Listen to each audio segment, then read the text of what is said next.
The art world was a maze of privilege, prestige, and, for the most part, preconceived notions. One man, Henry Devereux, stood at the very heart of this ecosystem, an influential gallery owner known for his sharp eye and even sharper tongue. Henry had built his career by curating exhibits filled with high-end, sophisticated, and, as he liked to call them, tasteful works of art. His gallery, Devereux Fine Art, was the cornerstone of the district's cultural scene. It was a place where art collectors, celebrities, and wealthy investors came to see and be seen, all while discussing the nuances of color theory and the deeper meanings behind abstract lines. If your work made it into Henry's gallery, you had made it in the art world. But the art world was also filled with hidden gems, pieces, and artists that the elite ignored, dismissed, or even ridiculed. Henry didn't know it, but he was about to be humbled by one such artist. The artist's name was Elias Munro, and he had only recently arrived in town. Elias was a black artist, young, passionate, and largely unknown. He had spent the last few years working out of his modest studio apartment, pushing the boundaries of conventional art. His work was bold, abstract, and raw, colors clashed in ways that most gallery owners would call chaotic, and his forms twisted and turned in ways that made even the most seasoned critic squint in confusion. But Elias didn't mind. He wasn't trying to fit into anyone's mold. He painted for himself, for the story he wanted to tell, and for the culture he represented. Elias had always known that the world wouldn't understand him right away. That was fine. He was used to it. But what he didn't know was that, behind the scenes, he had already attracted the attention of some of the most powerful collectors and investors in the art world. His work was quietly circulating in exclusive circles, its value steadily increasing with each passing week. No one knew it yet, but Elias was on the verge of becoming a household name in the art world, his paintings worth millions. Henry, of course, was oblivious to this rising star. To him, Elias was just another unknown artist, trying to make a name for himself in a saturated market. Henry had seen his fair share of hopefuls, each with their own vision and unique style, only to watch them fade into obscurity as their art remained unsold. One crisp autumn day, Elias walked into Devereux Fine Art with a portfolio under his arm. He had been advised by a fellow artist to try his luck with Henry, but Elias wasn't convinced. The idea of showcasing his art in such a highbrow gallery made him uneasy. He knew how people like Henry treated artists who weren't from the right backgrounds, black artists, in particular. But he was determined. This was his shot. Elias entered the gallery with a quiet confidence, the type that comes from knowing your worth, even if no one else does. He approached the front desk, where a young woman greeted him with a forced smile. The moment she saw his portfolio, her expression shifted to one of polite indifference. "Hi, can I help you?" she asked, trying to hide the subtle look of skepticism that was creeping into her eyes. "I'm here to show my work to Mr. Devereux," Elias replied calmly. "I'm an artist." "Oh, okay." She eyed him for a moment, clearly unsure if he was some kind of scam artist or a genuinely talented creator. "I'll let him know you're here." She went to the back office and returned shortly with Henry, who was just as skeptical as his assistant. He had heard of hundreds of artists walking in and claiming to be the next big thing, and most of them couldn't even draw a straight line. The last thing he needed was another eccentric painter who thought he was some kind of genius. Henry was a tall man, dressed in a well-tailored suit that looked like it cost more than most people's rent. His salt and pepper hair and sharp, calculating gaze gave him an air of authority. When he saw Elias standing there with nothing more than a beat-up portfolio and a quiet confidence, he was already mentally dismissing him. "Mr. Munro, I presume?" Henry asked, extending his hand. "What can I do for you?" Elias shook his hand firmly, keeping his gaze steady. "I'd like to show you my work." Henry raised an eyebrow, clearly unimpressed. He waved Elias toward the back of the gallery, where a few paintings were displayed, but he didn't seem interested in the details. To Henry, art was about the spectacle, about selling the right pieces to the right people. He couldn't be bothered to spend too much time on anyone who didn't already have a name in the industry. I'll take a quick look, Henry muttered, dismissing Elias with a wave as they entered the back room. Let's see if it's worth the time, shall we? Elias opened the portfolio, revealing his paintings one by one. The first was a chaotic swirl of colors, blues, reds, and yellows clashed in a way that would make even the most seasoned critic raise an eyebrow. The second painting featured an abstract face, its features distorted and fragmented, but still oddly human. The third piece was an explosion of geometric shapes, some painted over, some half-finished, giving the impression that the artist had let his thoughts spill onto the canvas without holding anything back. Henry took a glance at each piece, but his mind was already made up. He crossed his arms and leaned back, looking at the artwork with mild disdain. This is, well, it's certainly something, isn't it? Henry said with a chuckle. But, you see, we focus on work here that speaks to a more refined audience. People who understand the subtleties of art. This, he gestured to the portfolio dismissively, is a bit too unpolished. It's more chaos than composition. I'm afraid I don't think it's a fit for the gallery. Days passed after Elias's visit to Devereux Fine Art. He didn't think much about it, though the sting of Henry's dismissive attitude lingered. After all, he had expected the rejection. He knew how the art world worked, how it often judged artists based on their connections, their pedigree, and their appearance. People like Henry Devereux had a specific type of art they considered worthy of attention, and Elias didn't fit the mold. That was fine. He was in it for the long haul. He wasn't going to bend his vision to please anyone, let alone a man like Henry. Meanwhile, Henry had moved on quickly from the encounter. He had far more important matters to attend to. The next exhibit he was organizing was set to feature a few renowned contemporary artists, names that would attract the elite patrons he had carefully cultivated over the years. He didn't even give Elias a second thought. To Henry, the artist's work was just another attempt at the modern or avant-garde trend, something that was, in his words, overdone and lacking substance. On the surface, Henry appeared confident in his position, but beneath that confident exterior was a man who, despite his success, had started to feel a shift in the art world. There were murmurs, whispers of new artists who weren't following the old rules. Some were beginning to gain traction online, others were being bought up by powerful collectors. But Henry believed this was just another passing fad. Art, after all, was subjective, and what was truly great in his eyes was timeless. Or so he told himself. As Henry prepared for his upcoming show, he hosted a small cocktail party at his gallery, an event designed to bring in high-end clients, collectors, and a few influential critics. The type of crowd that would help him maintain his reputation in the industry. The gallery's polished floors gleamed under the soft lighting, and an extravagant spread of hors d'oeuvres sat on elegant trays. People in fine suits and evening gowns mingled, discussing the latest in art trends and global markets. Henry stood near the center of the room, engaging in a conversation with two well-dressed investors who were interested in purchasing a series of paintings from his latest exhibition. His chest puffed out as he spoke confidently about his curation skills, emphasizing how his gallery only displayed works from artists who had proven themselves, artists who understood the nuances of color, form, and meaning. He barely acknowledged the presence of the younger artists in the room, many of whom had been invited as up-and-coming talents, too new to be considered serious contenders in the art world.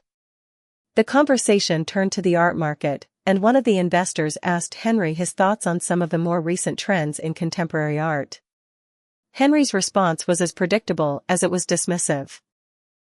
Well, you know, Henry said, taking a sip of his wine, there's a lot of noise these days. Young artists, they think they can just splash paint around and call it art. It's become a bit of a trend, honestly. What people fail to understand is that there's no true meaning behind it. The chaos is just that, chaos. Take, for example, that guy Elias Monroe. He came in here the other day, trying to show me his work. Honestly, it looked like he just threw some paint on a canvas and called it a day. No technique, no depth. Just randomness. He won't last long in this industry. Henry's words echoed throughout the room, a thinly veiled jab at the very artist he had dismissed only days before. His guests nodded in agreement, adding their own criticisms. One of the investors, a woman with striking red lips and an expensive-looking bracelet, spoke up. "Is that the artist you were telling me about last week?" "The black guy with the weird paintings?" she asked with a raised eyebrow. "I remember hearing something about him, but I wasn't sure if it was worth looking into." Henry laughed, a deep, self-assured chuckle. "Exactly. That's the one. People like him think they can just throw together random shapes and colors and call it a masterpiece. But it's not about that. It's about the experience, the technique. People like him will never understand what it means to create something truly valuable." As Henry continued to badmouth Elias, the gallery buzzed with murmurs of agreement. His reputation in the art world was built on his connections, his ability to curate the right artists, and his reputation for knowing what would sell. His art was about high society, not rebellion. But what Henry didn't know was that, in the background, Elias's work was already starting to garner serious attention. Elias, meanwhile, had been quietly observing the growing buzz around his work from the sidelines. He hadn't given up on his dream to change the art world. His paintings had been showcased at a few private viewings, each more successful than the last, and whispers about his work were beginning to spread among the right people. He had connected with a group of collectors who were eager to invest in the kind of art that Henry scoffed at. These were not just any collectors, they were the kind who had the power to shape trends in the art world, and they saw something in Elias that Henry could never understand. It wasn't long before Elias's art began to make waves in the underground auction scene. His works were selling for more money than he had ever imagined. Each piece was snapped up by anonymous buyers who recognized the raw power and authenticity in Elias's art. The wealthy elite who had once ignored or dismissed him were now taking notice, but not through the gallery channels Henry had worked so hard to establish. In a secluded, high-end auction house, a bidding war took place for one of Elias's works. The painting was a riot of colors, an abstract exploration of identity and struggle, and it fetched a staggering price, more than what most established artists would make for an entire career of work. The art world's most influential buyers, who had long ignored the mainstream galleries, were now clamoring for Elias's pieces. The auction house buzzed with excitement as Elias's name was whispered with increasing reverence. Henry, meanwhile, remained blissfully ignorant of the changes brewing beneath his nose. He continued to focus on his upcoming show, looking down at his phone occasionally but seeing nothing that caught his eye. He still thought of Elias as a joke, a struggling artist who had no place in the world of fine art. Little did he know, the very future of the art market was unfolding outside his gallery walls. The art world was about to experience a shift, but no one in the upper echelons of the scene realized it yet. In a dimly lit, exclusive auction house nestled away in a backstreet of the city, Elias Monroe's art was making waves. The room was full of art connoisseurs, collectors, and investors, all with one goal in mind, to acquire pieces that would not only speak to their taste but would also become a mark of their high status. These were the buyers who could afford to look past the mainstream and invest in what was truly unique, art that had the potential to explode in value in ways no one had predicted. But they weren't looking for the safe, traditional pieces that dominated galleries like Henry Devereux's. They weren't interested in art that followed the old rules, the works that pretended to follow the standards of elegance, depth, and refinement that Henry held in such high regard. No, they were looking for raw authenticity, something that had real cultural impact. And that's exactly what Elias Monroe's art represented. The auction had been hush-hush, with only the most elite invited to view the collection. As Elias's work had begun to gain attention in underground circles, it wasn't long before a few high-profile collectors decided to take a chance on the young artist. They were betting that his work, while unpolished in the eyes of the establishment, would eventually come to be seen as the true masterpiece it was. There was a buzz in the air, an undercurrent of excitement that hinted at something big. This wasn't just another auction. This was the beginning of a new era. The auction house itself was lavishly appointed, with sleek black walls and gleaming white floors that made the art pieces on display appear even more vivid. The walls were lined with pieces from various artists, but it was Elias's paintings that stole the spotlight. His work was scattered throughout the space, each one more electrifying than the last. His bold strokes of color, chaotic forms, and abstract representations of the human experience captivated everyone who walked in the door. As the auction began, whispers spread among the guests. Collectors glanced at each other, sizing up the competition, trying to gauge who was about to make a move on which piece. The bidding started slow at first, but as the auctioneer called for bids, something unexpected happened. Elias's paintings began to attract attention faster than anyone could have anticipated. The first piece, a canvas filled with swirling blues and reds, depicting a violent, raw vision of the world's tumultuous struggles, ignited the bidding. A sharp call from a distinguished woman in the back made the room fall silent. 2 million, she declared, raising her paddle high. The other buyers exchanged curious glances. The price was high for a piece by an unknown artist, but the woman didn't seem to hesitate. As the bidding progressed, Elias's painting continued to climb in value, far surpassing what anyone had expected. It was the perfect storm, a painting that spoke to the time, that challenged conventional ideas, and that had the added allure of being a true discovery. The second painting, a portrait of an abstract figure with fractured features, reminiscent of a deconstructed self, was equally sought after. By the time the gavel fell, it had fetched an eye-watering $3 million. The high-profile bidders were growing increasingly aggressive in their bids. The unrefined, unpolished nature of the paintings made them feel as if they were getting in on something rare, something that would be worth exponentially more as the years went by. The auctioneer smiled behind his mask of professionalism. The prices were soaring, but it wasn't just about the money, it was about the cultural value these pieces would come to represent. Elias's work wasn't just a gamble on art, it was a bet on the future of the art world. For the collectors in that room, the paintings were as much an investment in the zeitgeist of their time as they were in the future of an artist who, unknown to most, was quietly changing the way art was perceived. One by one, Elias's works were snapped up by eager buyers. The paintings moved swiftly across the auction house floor, each one breaking previous records. In the end, the last piece, an explosive burst of color that had once been dismissed as chaotic by the critics, went for an astonishing $5 million. By the time the auction was over, Elias Munro had become an overnight sensation, his paintings now worth more than some established artists had ever dreamed of. Outside the auction house, the buzz continued. Social media was flooded with images of the paintings, and the art world began to catch wind of what had just transpired. News outlets picked up the story, and Elias's name quickly spread like wildfire. The critics who had once scoffed at him were now eating their words, scrambling to retract their previous dismissals. It didn't take long for the top art galleries in the world to start clamoring for a piece of the action. Elias Munro, the artist who had once been rejected by Henry Devereux, was now the hottest name in contemporary art. Henry, of course, had no idea any of this was happening. He was too busy with his own upcoming show, too wrapped up in his own sense of superiority.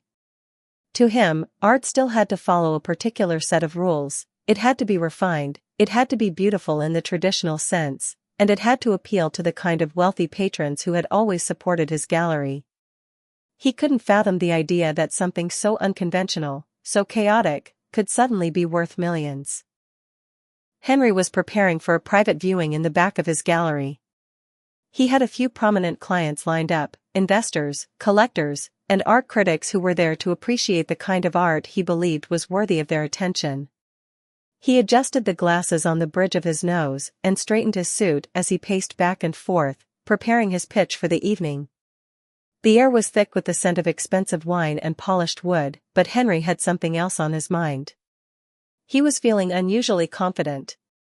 After all, his gallery was about to be filled with people who knew art, who could appreciate the things he had worked so hard to curate. He glanced at the clock. Soon, his guests would arrive, and everything would go according to plan. As Henry readied himself for the evening, little did he know that the art market was undergoing a revolution, one that was happening outside the walls of his gallery, and one that would leave him scrambling to keep up. Elias Munro was no longer just a struggling artist. He was a force to be reckoned with, and his art was about to reshape the landscape of the art world, leaving Henry to face the consequences of his own ignorance. The weeks following the secret auction were a whirlwind of media attention and growing hype. Elias Munro's name had become synonymous with the new wave of contemporary art, a figure who had broken the mold and proven that chaos, authenticity, and raw expression were more valuable than the carefully constructed, safe art Henry Devereux had championed. With every auction sale, with every new article written about his work, Elias's reputation skyrocketed. Henry Devereux, on the other hand, remained blissfully unaware of the shift. His gallery had been bustling with activity as he prepared for his highly anticipated private exhibition. He had just finished curating a new collection of artists whose works adhered to the principles of refinement and subtlety, everything Henry believed defined true art. These pieces, he was certain, would draw in the crowds and reaffirm his place at the top of the art world. He had a stable of high-profile clients who trusted his judgment, people who valued the craftsmanship and nuance Henry could offer. But the whispers had already started. They weren't loud at first, just subtle mentions in art circles, in the backrooms of galleries, and in quiet conversations between collectors. People were beginning to talk about Elias Munro.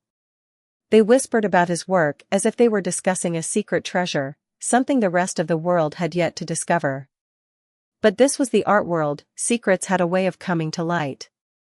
One afternoon, a well-dressed couple walked into Devereux Fine Art. They were regular patrons, high society, polished, and accustomed to the exclusive world Henry presided over. The woman, tall with sharp features, walked over to a piece by one of the artists Henry had handpicked for the show. The man, his jaw tight with curiosity, stood nearby and observed her as she looked at the painting with a calculating eye. "Henry, this work is nice," she said with a slight tilt of her head. "But I'm not sure it has the same edge as some of the other pieces I've seen recently. Have you heard of this artist, Elias Munro? I hear his work is causing quite a stir." Henry raised an eyebrow at the mention of Elias's name. He knew about Elias, of course. He was the artist who had come into the gallery only a few weeks prior, the one Henry had so quickly dismissed. But to hear the name mentioned by his top clients? It made Henry bristle. "Oh, Elias Munro," Henry replied, his voice a little too dismissive. "Yes, I've seen his work. It's rather chaotic, don't you think? There's no real technique there, just a mess of colors. I'm afraid it doesn't have the depth or refinement that real art requires." The couple exchanged an amused glance, clearly unimpressed with Henry's take. "Maybe, but I've seen some of his recent sales. His work is fetching prices that are absolutely incredible. There's a buzz about him, Henry. People are talking," the man replied. "You might want to consider paying closer attention." Henry stiffened. His pride had been bruised. He had always prided himself on knowing what was valuable and what wasn't. His eye for talent was something he held over his competitors, and the fact that people were now suggesting he had missed the mark stung him more than he cared to admit. "Well, it's all just a trend," Henry said quickly, turning his attention back to the piece he had curated. "Trends come and go. We'll see how long it lasts. But real art, the kind of art I represent here, doesn't rely on fleeting buzz. It's built on substance." But the couple was already losing interest. They exchanged a few more words, then left without making a purchase. Henry watched them go, his mind racing. The art world had changed, and he had no idea just how much. He clung to his old ways, convinced that time would prove him right. But as the weeks passed, more and more conversations about Elias Munro began to pop up in Henry's social circles. People who had once dismissed his work as an anomaly were now intrigued. Elias was on the cover of art magazines, hailed as a prodigy, a revolutionary. Critics who had initially panned his work now had to admit they had been wrong. Even a few of the investors who had regularly bought from Henry's gallery had started acquiring pieces from Elias, with prices that Henry couldn't even fathom. It wasn't just the collectors or critics who were changing their tune, other artists were starting to take notice. A few younger artists who had once looked up to Henry's curated approach to the art world were now experimenting with their own works in ways that mimicked the freedom and chaos of Elias's art. The very idea that one could make art not by following rules, but by breaking them, was catching on in the underground scene. What had once seemed like rebellion was now being seen as innovation. Henry, however, remained stubborn. His gallery was booked with the usual suspects, the people who had been loyal to him for years. But as more buyers began to flock to the works of Elias Munro, the cracks in Henry's well-established world began to widen. His upcoming exhibition, the one he had been so sure would cement his place as a gatekeeper of high art, seemed to be losing its appeal. The wealthy investors who had once been his most trusted patrons now began to spend their money elsewhere, acquiring pieces from emerging artists whose works were raw and uncensored, much like Elias's. At one of the most prestigious art fairs of the season, the art world came face to face with a new reality. In a room filled with the finest traditional works, an unexpected sight stood out, a large, chaotic canvas by Elias Munro. The painting stood at the center of the room, flanked by pieces from established artists. But the crowd's attention was unmistakable. The contrast was jarring, the energy electric. This was the piece that drew the eyes, not the polished paintings of predictable beauty. Henry Devereux found himself in the midst of that crowd, standing silently as he watched people linger near the painting. They marveled at it, whispered in excitement, and even posed for pictures with it in the background. There was no denying the energy that emanated from the piece. Henry tried to stay composed, to ignore the growing realization that Elias Munro's art was no longer a passing fad, it was the future of art. Henry's face flushed as he heard murmurs of Elias's name, people praising the authenticity and boldness of his work. One of his top clients, a wealthy art investor, approached him with a bemused expression. "Henry, I thought you didn't like this artist's work," he said, glancing at the painting with genuine interest. "It seems like the art world is moving in a different direction. What do you think?" Henry struggled to mask his discomfort. "Well, it's certainly different," he said through gritted teeth. "But I stand by the fact that it's a trend. Trends come and go." The client smiled wryly. "We'll see. But I'm thinking of acquiring a few pieces. They're going to be worth a lot more in the near future. Trust me on that." As the client walked away, Henry's mind raced. The world was shifting under his feet, and he had no idea how to keep up. The once immovable landscape of the art world was now filled with new possibilities, and Elias Munro was at the center of it all.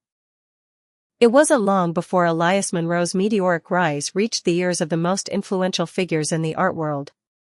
What had once been a trickle of interest became a flood, as major galleries began reaching out to represent him. Auction houses were fighting for exclusive rights to his works, knowing that the frenzy surrounding Elias's art would only continue to grow.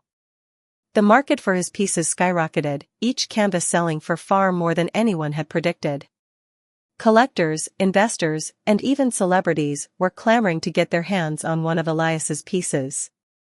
Meanwhile, Henry Devereux's world was unraveling. His once loyal patrons were now venturing into uncharted territory, buying works from the emerging artists who had followed in Elias's wake. His prestigious exhibitions, once the highlight of the season, seemed to fall flat. The crowds he once drew were now distracted by the new wave of raw, untamed art that had a message, an authenticity that Henry's carefully curated collections simply couldn't compete with. It was the kind of art that spoke to the disillusioned, the marginalized, and the free thinkers, things that Henry, in his high society bubble, had never understood. As Henry sat in his gallery one evening, reviewing a proposal for an upcoming show, he couldn't help but feel the weight of his own failure. He had watched as the art world moved on without him, leaving him clinging to his outdated notions of what art should be. The phones had stopped ringing, and the emails from collectors had slowed to a trickle.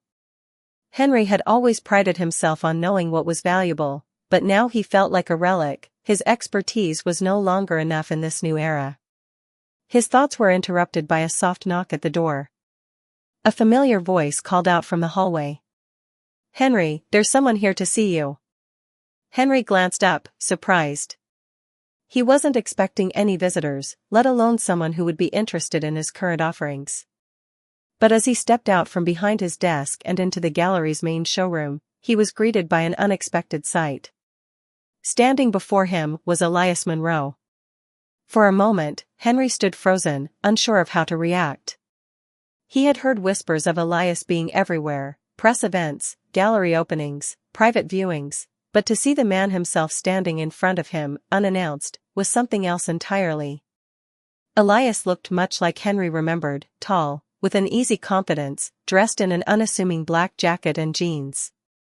But there was a new energy about him, a quiet self-assurance that Henry hadn't seen before. The young artist had gone from the awkward, unrefined outsider to the star of the art world. "Elias," Henry finally said, his voice strained. "I didn't expect you to come by." Elias smiled, his eyes glinting with an almost knowing look. "Well, I thought I should check in with you. After all, you were the one who introduced me to the world of galleries, even if it was in a less than positive way."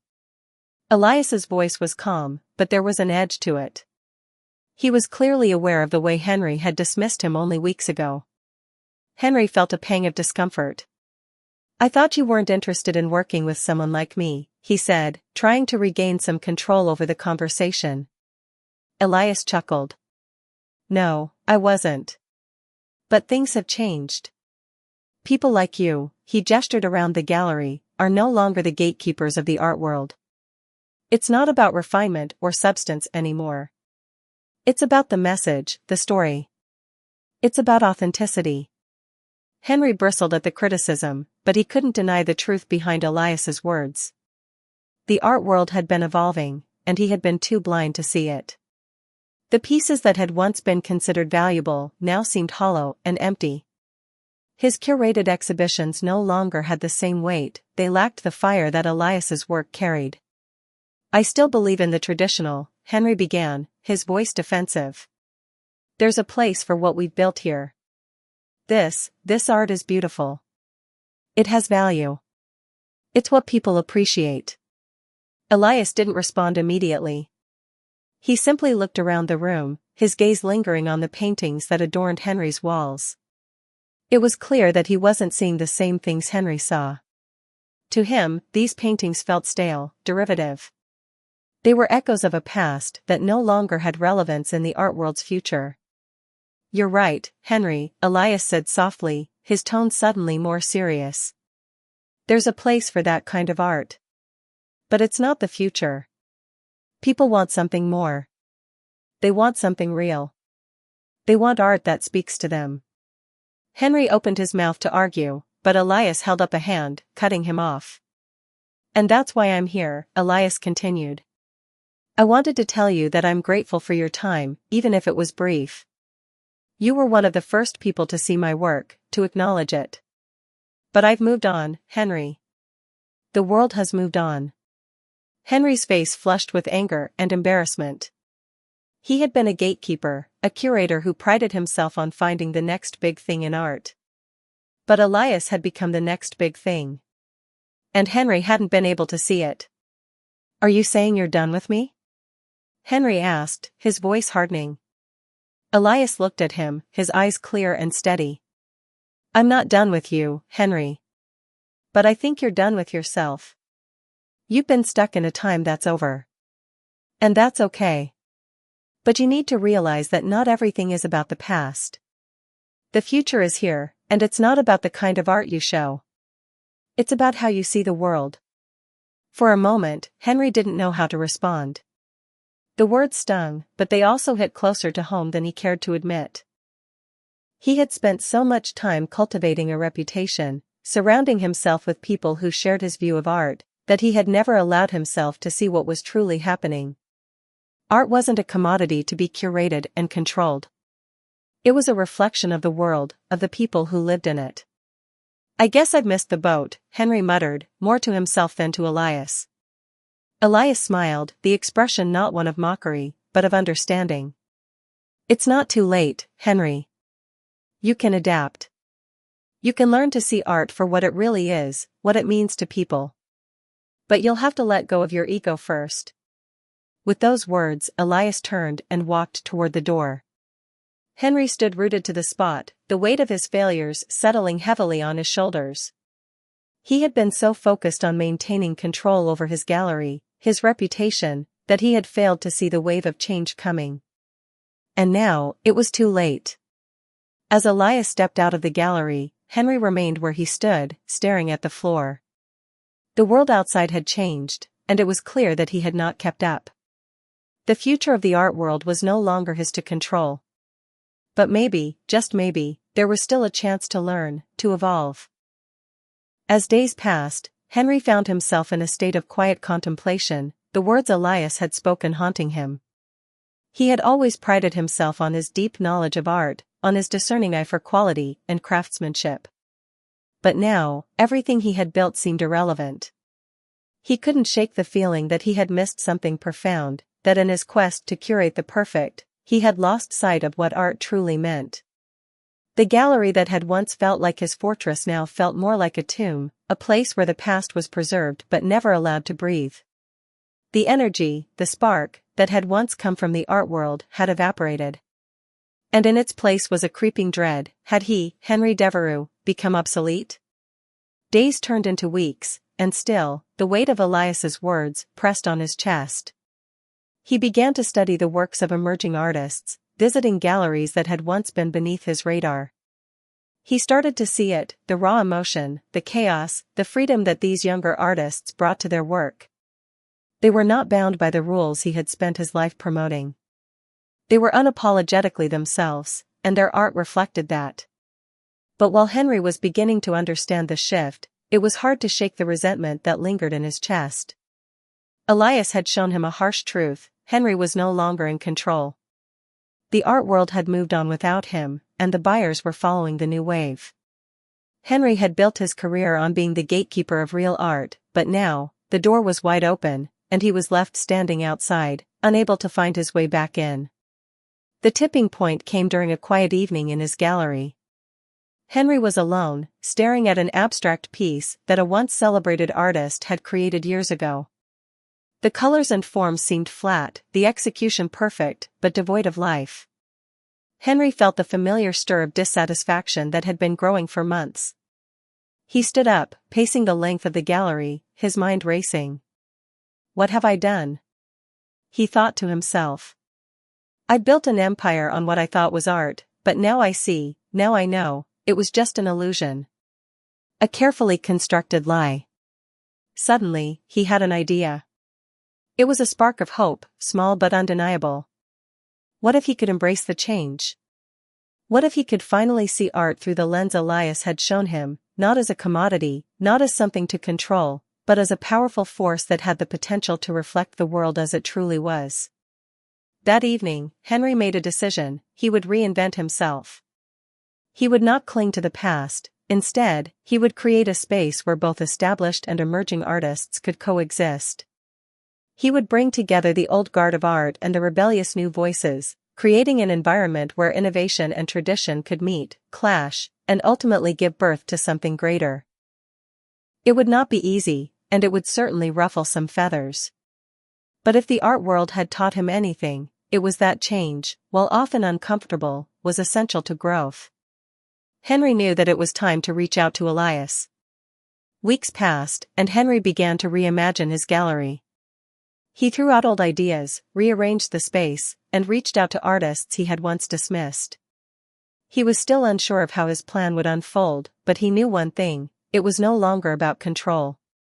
It was about embracing the art in all its messy, unpredictable glory. Finally, the day came when Henry picked up the phone and called Elias Monroe. His hand shook as he dialed the number, unsure of how the conversation would unfold. Elias had been his competitor, his critic, the very person who had exposed his flaws. But Henry had come to realize that it wasn't about winning or losing. It was about evolving. When Elias answered, his voice was calm, but there was a hint of curiosity in it. "Elias," Henry said, trying to keep his voice steady, "I need to speak with you. I've been thinking about what you said, about where the art world is heading. And I want to make something right. I want to offer you a chance to show your work here, in my gallery." But not just your work from other emerging artists, too. I want to create a space for both the traditional and the new. A space where all kinds of art can exist. There was a long pause on the other end of the line. Henry held his breath, unsure of how Elias would respond. He braced himself for rejection, for the possibility that Elias would see this as an attempt to cling to the old world. Finally, Elias spoke. I have to admit, Henry, I wasn't expecting this. But you're right. Art should reflect the world, and the world is changing. I'd be willing to help you create that space, if you're ready to commit to it. But it has to be authentic. No going back to what was. Henry exhaled in relief, feeling a weight lift from his shoulders. He had no illusions about the road ahead. It would be challenging, and many would resist the change. But this was the first step. He was ready to put the past behind him and move forward. The gallery's grand reopening was set. Henry invited artists from all walks of life, emerging stars, controversial figures, even a few of his former peers. The exhibition was not about one style or one ideology. It was a celebration of the diversity of art, a statement that the world had room for all expressions of creativity. The opening night arrived, and Henry stood at the entrance, nervously greeting guests. There were whispers as people walked in, some skeptical, others excited. The air was thick with anticipation. Would the traditionalists embrace this new direction? Would the new artists see this as a sellout move? The gallery was a blend of styles, some chaotic, some refined, but all of them spoke with a truth that was impossible to ignore. As the night wore on, Henry found himself in a quiet corner of the gallery, watching the reactions of the crowd. A young woman, a collector, stood in front of a piece by Elias Munro, her eyes wide in awe. "This is incredible," she whispered to her companion. "I can feel the emotion, the power. It's so real." For the first time in a long while, Henry felt a spark of hope. The future was uncertain, but the possibilities were endless. He had taken the first step toward a new beginning, and in that moment, he realized that maybe, just maybe, he could build something even more beautiful than before. The art world had not just changed, it had been reborn. And so had Henry Devereux. The months following the reopening of the gallery were a whirlwind. Henry, once a man clinging to a dying tradition, had become a bridge between the past and the future of art. The gallery, under its new direction, had become a place where both the old masters and the new visionaries could coexist, creating an atmosphere that was electric with possibility. Henry spent his days meeting with artists, curators, and collectors, learning to listen rather than dictate.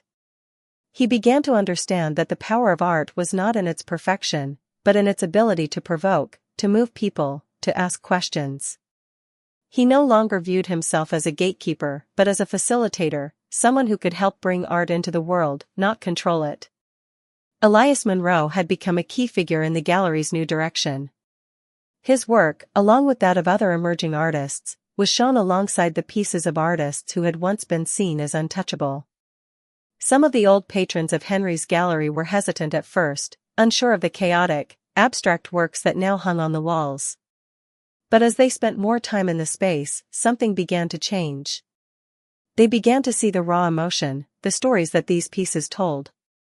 Art was no longer just something to be admired for its technical mastery, it was something that had the power to speak to the human experience in ways that had never been explored before. One evening, as Henry walked through the gallery after hours, he paused in front of a painting by Elias. It was a powerful abstract piece, filled with sharp, jagged lines and bursts of color that seemed to explode from the canvas. The painting wasn't easy to understand, it was uncomfortable, even violent in its expression. But there was something about it that spoke to Henry in a way he couldn't fully articulate. It wasn't beautiful in the conventional sense, but it was undeniable in its presence. This is what art is, he thought. This is what I've been missing. As Henry stood there, reflecting on the evolution of the gallery and his own transformation, a young woman approached him. She was an artist whose work had recently been featured in the gallery. Her style was raw and unrefined, and yet there was a depth to it that made it impossible to ignore. Mr. Devereux, she said hesitantly, I just wanted to thank you for giving me this opportunity. It's more than I ever imagined. Henry smiled, grateful for the connection. It's you who've given us something to see. You're the future of this place, not just me. The young woman's eyes lit up at his words. I don't know if I'd call it the future. I just know I want my art to speak for itself, to be seen for what it is. Henry nodded, understanding her sentiment. That's what he had learned over the past few months. Art wasn't about validation from the gatekeepers or approval from the elite, it was about giving the artists a voice and letting the audience decide what resonated with them. As he walked through the gallery, he noticed a new energy in the space. The walls were no longer just lined with paintings, they were alive with the stories of the artists who had created them. Conversations bubbled between patrons, curators, and collectors. Everyone had an opinion, an emotional response to the work they were seeing. The art was no longer passive, it was active, it was engaged, it was part of a dialogue that spanned generations. And it wasn't just the artists who were changing, the patrons were, too. The collectors who had once only bought what they deemed safe, were now challenging their own perceptions. They were beginning to understand that art wasn't something to be contained within the confines of tradition. It was something that could break boundaries, challenge norms, and push the very limits of what was considered acceptable. One particular evening, Henry witnessed a scene that encapsulated everything that had changed. A group of older patrons, people who had once been staunch defenders of the classical, were huddled around a new piece by an abstract artist. The piece was loud, chaotic, and unapologetically messy. But as the patrons discussed it, Henry could see that their expressions had softened. They weren't just looking at the piece for its technique, they were engaging with it, feeling its pulse. They were seeing the world through the artist's eyes, and for the first time, they didn't feel alienated by it. Henry stepped back, watching as the gallery came to life. This was what he had wanted all along. It wasn't about pushing the boundaries of art to the extreme or returning to the old ways, it was about allowing art to breathe in its full spectrum. It could be chaotic, it could be beautiful, it could be refined, it could be raw. The beauty was in the diversity, in the freedom to express, to communicate something that words could never fully capture. One of the most important changes, however, was not just the gallery's success, it was the personal transformation Henry had undergone. The man who had once seen himself as a controller of art had become a student of it. He had learned to listen to the artists, to understand their perspectives, and to give them the freedom they needed to thrive. He had shed the layers of ego and pride that had once defined him, and in doing so, he had become part of the world he had tried so desperately to control. He no longer cared about being seen as the greatest curator, the most knowledgeable art critic. What mattered now was that he had found his place within the ever-evolving conversation of art. He had embraced change, and in doing so, he had found peace. As the months passed, Henry continued to work tirelessly, bringing new and exciting artists to the gallery. The walls were filled with works that challenged, provoked, and inspired. The space had become a sanctuary for those who believed that art was more than just a commodity, it was a living, breathing reflection of the world. One afternoon, as Henry sat in his office, a young woman came to him with an offer that would mark the culmination of everything he had worked for. She was an international art collector, well respected in her field. She had followed the gallery's progress with interest and had seen firsthand the impact Henry's reinvention had had on the art world. I want to buy your entire collection, she said, her voice steady. All of it. The emerging artists, the classics, everything. I want to showcase it to the world, in a way that honors what you've created here. I believe in what you've built, Henry. You've helped define the future of art. Henry was speechless. The offer was beyond anything he had ever imagined. But in that moment, he understood that it wasn't about selling out or cementing his legacy, it was about sharing the future he had helped shape with the world. With a smile, Henry finally responded. It's not just my collection, you know. It's a reflection of all of us, the artists, the collectors, the patrons. We've all built this together. The young woman nodded, her eyes bright with excitement. then it's settled. As she left his office, Henry stood by the window, looking out at the world beyond. He had come full circle, and now, he knew that the future of art would continue to grow, evolve, and thrive, long after he was gone. And as the new doors opened for the gallery, Henry Devereux smiled, knowing that he had finally found his true place in the world of art.